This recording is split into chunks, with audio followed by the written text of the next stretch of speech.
안녕하세요. 그림책 하부루타 연구소입니다. 오늘은 드라마 하부루타를 해볼 건데요. 하부루타는 모든 소재를 가지고 할 수 있어요. 그래서 제가 좋아하는 드라마를 보면서 하부루타를 하는 것은 어떨까 생각해봤습니다. 오늘은 제가 좋아하는 어쩌다 마주친 그대의 범인에 대해서 이야기를 하려고 합니다. 지금 한참 범인이 연우인 것처럼 예고편이 몰아갔는데요. 과연 연우가 진범일지 저랑 같이 살펴보는 시간을 가져볼게요. 드라마의 전개상, 한 번의 반전이 더 기다리고 있을 수도 있을 것 같다는 생각도 들었습니다. 그래서 다시 한번 살펴봤어요. 드라마 어쩌다 마주친 그대의 범인이 연우라면 풀리지 않는 것들이 몇 가지 있었어요. 교생 선생을 왜 죽였을까? 순애 언니는 왜 죽였을까? 순애는 왜 잡아서 폐가로 데려갔을까? 연우는 과연 해외에 있었던 것이 맞을까? 해외에서 돌아왔을 때는 이미 2명이 죽은 상태였는데 청아는 왜 연우를 의심했을까? 청아는 혜준이 집을 어떻게 알고 찾아왔을까? 연우랑 청아는 언제부터 사귀었나?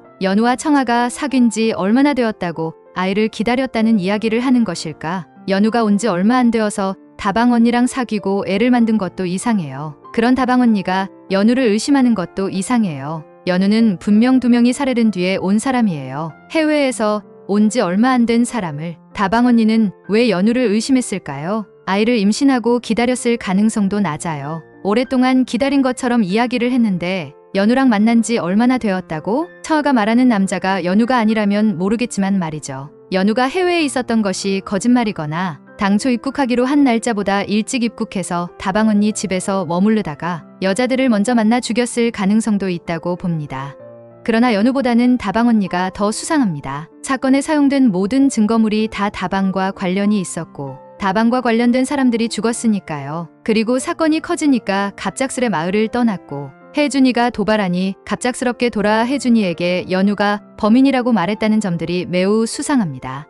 청아가 범인이라면 자신을 범인으로 생각하는지 아닌지 확인하려고 온 것일 수도 있고 자신의 범행을 연우에게 뒤집어 씌우기 위해서 온 것일 수도 있어요. 거기다가 연우와의 관계가 너무 짧은 기간이었던 만큼 혜준의 엄마가 아닐 가능성도 있어요. 만일 이 가정이 사실이라면 연우가 잡혀서 감옥에 가게 되면 혜준이는 태어나지 못하게 되는 이야기가 되네요. 그렇단 이야기는 윤영이 꿈에서 본 것이 사실이 될 가능성이 높다고 말할 수 있겠네요. 이렇게 질문을 하고 보니 드라마에서 범인으로 몰고 가는 연우보다 청아가 더 수상하게 느껴지네요. 첫 번째 피해자 교생 선생도 다방에 들렀었고 그래서 청아가 알았을 거예요. 두 번째 피해자 순애의 언니도 다방에 들렀었죠. 그리고 세 번째 피해자 순애도 다방에 들렀었죠. 그리고 용의자들을 보죠. 용의자 1 백희섭도 다방에 들렀었고 용의자 2 범용이도 다방에 들렀었죠. 용의자 3 고민수도 다방에 들렀었네요. 이 모든 상황을 알고 있는 사람이 혜준이 말고 한 명이 더 있었던 것이죠.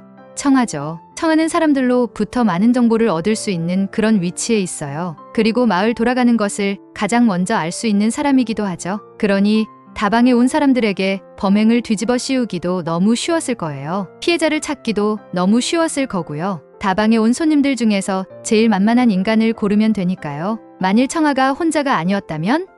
해외에서 공부하고 온다던 연우가 사실은 봉봉다방에서 몰래 숨어서 살았다면 그랬다면 연우가 범인일 수도 있을 것 같아요. 하지만 그럴 가능성이 몇 %나 될까요? 봉봉다방 아가씨와 교제를 허락하지 않아 연우는 해외로 간다고 하고서 청아랑 살았을 수도 있을 것 같긴 하지만 3년이나 이 사장에게 들키지 않고 숨어 살기는 힘들었을 것 같아요. 결론은 청아가 수상하다는 겁니다. 범인이 할 행동들을 계속하고 있어요. 범인이 아니면 할 수 없는 행동들을 하는 청아. 여러분은 어떻게 생각하시나요? 드라마 하부루타 어떠세요? 재밌지 않으세요? 아이와 함께 영화를 보면서도 한번 하부루타를 해보시면 어떨까요? 아이들이 좋아하는 애니메이션이나 영화를 보면서 한번 하부루타를 해보시기 바랍니다. 그림책 하부루타 연구소에서 진행하는 그림책 하부루타 지도사 과정이 7월 3일에 시작합니다. 6월 25일 전까지 신청하시고 입금하시면 3만 원 추가로 더 할인해드리니 꼭 신청하시기 바랍니다. 오늘은 여기까지. 구독과 좋아요 꼭 눌러주세요.